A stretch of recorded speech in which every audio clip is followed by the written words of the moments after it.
Hi everyone and welcome to this All Divisions Tips, Routes and Suggestions video for the St Patrick's Day tournament here on the BK Golf Clash YouTube channel. Please do hit thumbs up before we get started and make sure you're subscribed as well. It is totally free to do so and does greatly help me and the channel.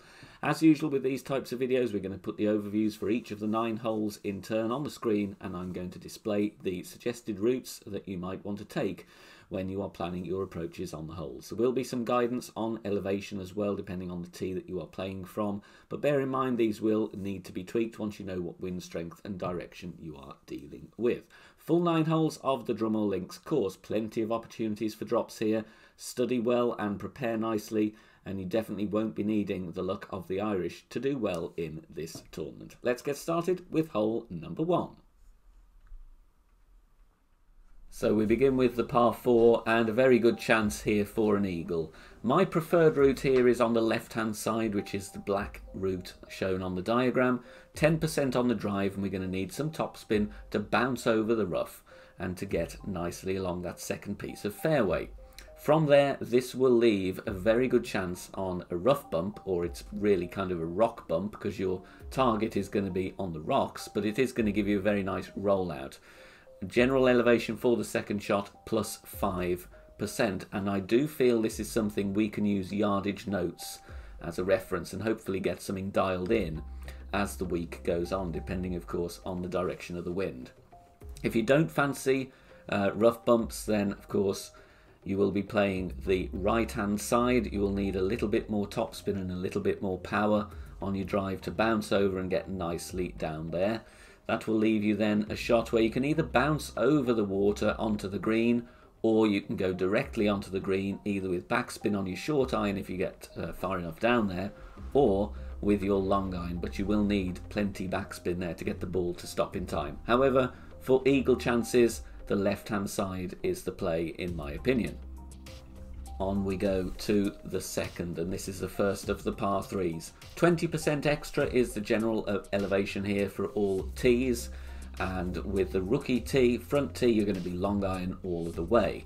Pro and expert, if you do have a tailwind, you're going to be using the long iron. I would suggest the Goliath here, otherwise you will be in between clubs.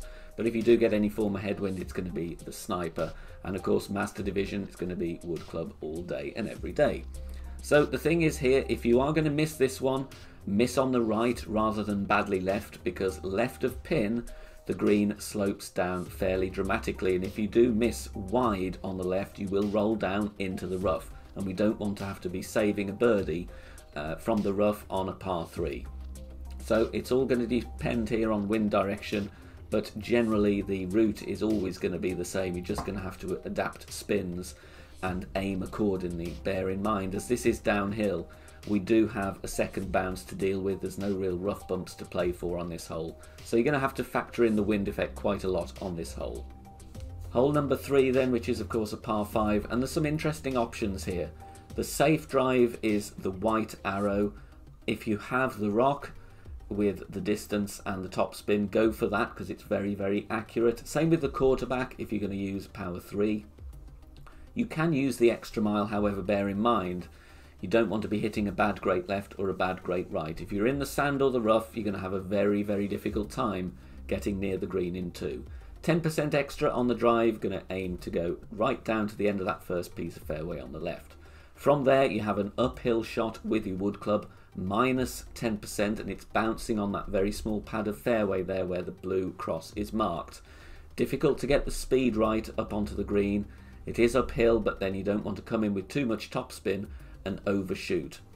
I would recommend going with a 180-yard wood club here, unless you know that you have some tailwind to work with, in which case, if you have sufficient power ball, you can drop down to sniper. While we're looking at the left-hand side, there is of course a send it option if you want to go with a power 5 ball. However, make sure you've got some topspin. If you don't clear the rough, or you don't roll out from the rough, again, you're going to have a difficult shot to get your green in 2 and secure the eagle. If you have curl on your driver and the side spin 2 or 3 ball, you can go with the black line, but once again I would be packing a 180-yard wood club there if you have it, Cataclysm or Big Dog, or maybe the Horizon for the topspin on the second shot. Difficult to get an albatross here, make sure of your eagle and move on. The fourth hole now, another par 3, and it's very interesting here with other holes as well on the Drumore Links, is that the tee placements do vary from the divisions. Let's start with rookie. 20% extra here, the black line, so it's the nearer tee, but it gives you a nice line to bounce over to the pin there for a good chance at a hole in one. As you can see, the pro tee of course is set back further, but it's also set back to the right. So we are going to need more right spin because we want to bounce around the same area that we would do with rookie, but we've got to factor in that different angle of approach to our shot. Pro and expert, once again 20%, and that's obviously going to be with the sniper. Master division, the angle again is changed, but it's also a higher position, and the general elevation for the master division from third tee is plus 30. And here you're going to be wanting to play with a driver with accuracy, quarterback or the rock, very good chance here. But a difficult approach nonetheless. If we can get an extra here, it would be good on hole number 4. Hole 5, another par 4. Only one route suggested here. I've never played on the left hand side, and that is due to that huge bunker just before the green, which takes out any decent line of an eagle there from the left. So it's right side for me, 10% on the drive, and I like the quarterback or the rock for the accuracy, ball guide and the curl that those drivers have. That will leave you there a 0% approach, and if you don't fancy a rough bump with top spin, then just play a standard bounce over on that patch of fairway before the green. Obviously, if we do get a lot of tailwind in the higher divisions, there is a blast shot here just bouncing over the water and the rocks, trying to get to the green in one, which would be a very nice shot if it works on hole number 5. Once again, we have two routes to choose from with hole number 6, and it is going to be wind dependent.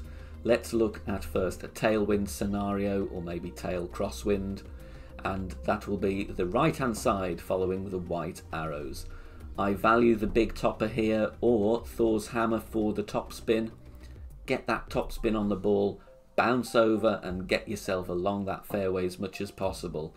You're going to be wanting 370 yards from front tee, 400 yards really from second tee, and obviously a lot more from the third tee to be in with a very good chance at an albatross here. 20% on the drive, assuming that's gone well and you've hit your perfect ball and kind of threaded the needle with the ball between those two sand traps, then you've got an uphill second shot, minus 10%.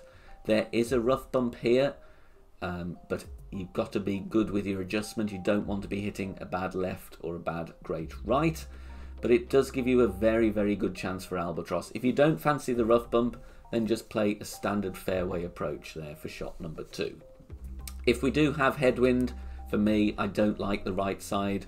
Means we'll probably need to go with overpower, and if that's with the big topper, you're really putting a lot of risk on there. With a minor great left or right, you're probably going to be in the rough or the sand. So I would lay up on the left hand side. Again, 20% extra is the key, but try and get as far up as you possibly can. If we're going with the left route, then the second shot once again is minus 10% elevation as it's uphill, but we want to bounce over, and I would then recommend going with the Cataclysm or the big dog, just so that you aren't too short there in case your drive isn't as long as you wanted to. Bear in mind with that bounce over, the wind will compress the second bounce, so make sure you compensate and have the second bounce comfortably over onto the green so that you're not going to bounce short and land directly in the sand. So there we go, that's hole number 6. Hole number 7, it's the last of the par 3s. 20% general elevation for all 3 tees here. And once again, the position of the tees does vary, so if you are playing all divisions, you're going to have to bear this in mind. The rookies, very nice approach here to the pin, very, very nice line for a hole in one. Playing with a long iron and you're bouncing over, you're going to need minimal spin really. These greens are very true on Drumore Links, and this is no exception. Very good chance for a hole in one. If you do have a good long iron, then you can of course go with top spin and ball guide for the rough bump, but for me the bounce over is a very solid approach. Looking at pro, expert and master, that is the white line, so you're bouncing on a different part of the fairway, still 20% extra, but we're looking to bounce over with a nice line there for the hole in one. So there we go, hole number 7. The last of the par 4s, this is hole number 8, and for me I'd be favouring the left-hand side, which is the white arrows. Plus 10% on the drive, bouncing over the rough there with some topspin, and we're going to probably need power 2 or power 3 balls so that we don't have to risk any overpower. Now, with the second shot, usually this is 0% because the fairway is much flatter than on the right. We'll talk about that more in a bit. But the second shot, I would be going with a rough bump here for the best chance at an eagle, either the runner or the hornet, whichever gives you best topspin and ball guide combined. If you don't fancy the rough bump, you can go with a standard thorn shot bouncing after the rough with a few bars of backspin. But for me, the rough bump is going to be the best route because it does take out the secondary bounce wind effect. If you don't fancy the left-hand side, you can of course play out to the right with the black arrows, 10% again, but the reason I've put 2 elevations on the second shot is because on the drive that fairway does slope down, so depending how long or short your drive is, it will vary the elevation on the second shot. So in terms of consistency, I would favour the left-hand side. Of course, if we do get strong tailwind in the higher divisions, then this is going to be a blast and we're going to try and get to the green in 1. And finally, onto hole number 9. Now, what to say about this one? This hole is long and you won't see the tee boxes there because if I'm showing the tee boxes, you wouldn't have seen much detail at all. They are kind of way down there off the bottom of the screen. 0% on the drive. Now, I've shown the safe route here. The quarterback or the rock, very good again, or the apoc for the curl. Get yourself as far down that fairway to the tip of the blue arrow as you can, obviously without risking the rough. From there, you've got another 0% shot on the second shot going to the green. You've still got a lot of distance to cover here though, so even if your drive is a decent length, you're going to need the cataclysm, or you're going to need the big dog, or you're going to need the horizon for the distance. Bounce over the rough and the sand there with plenty of topspin. You don't really want to be short here. As long as you get the ball to the fringe, the green rolls down very, very nicely for an easy eagle putt. But if you are feeling brave, you can strap a power 5 ball on and go for a blast shot here, bouncing near to where the drive wants to finish if you're going the safe option. But what you're going to be doing is playing a bit of a lottery shot here because the second bounce is going to be on the Giant's Causeway style rocks. Usually you will get a favourable bounce and roll out to the fairway. However, sometimes you may get a weird bounce and it will kick you left or right, potentially into the rough or the sand. So if you favour a more consistent approach, follow the arrows that are shown here. Obviously, if we get a lot of tailwind, it might be worth a blast, because even if you get a weird bounce, you should be still okay to reach with the rough iron in 2. But that's all depending on personal preference and how you feel on the day really, and what shots you are comfortable with. Thank you very much for watching this video on the St Patrick's Day tournament. I do hope it's helped in your preparations for the coming days. Please do check out the rest of the content on the channel homepage, bkgolfclash.com, and don't forget to share this video and my other content to your other friends that play the game. It will be greatly, greatly appreciated. All the best for the tournament, and we will see you very soon. Take care. Bye for now.